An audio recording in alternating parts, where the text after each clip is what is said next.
Hello everyone, how are you doing? This is MD Tech here with another quick tutorial. In today's tutorial, I'm going to show you guys how to go about deleting a Facebook page on your iOS or Android device.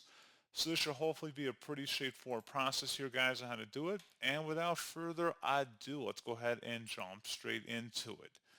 And we're going to start off by just opening up your Facebook app. And what you want to do is select your profile icon on the top right, and then select or access your Facebook page by either selecting your shortcut, or if you want to see this little arrow that's going around in a circle, should have your company profile here. Go ahead and select that. You want to switch over to it.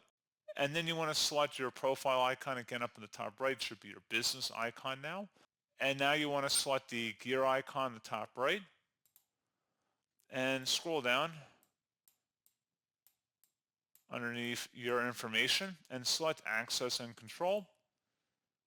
Select deactivation and deletion and select where it says either deactivate this page, delete the page, or unpublish the page. And it'll tell you that deactivating can be temporary, unpublishing can be temporary, but deleting the page is permanent. Make any selection you want, and then you would select continue to follow through with that. And that's all you'd have to do. So pretty straightforward process, guys. And as always, thank you for watching. I do hope I was able to help you out, and I do look forward to catching you all in the next tutorial. Goodbye.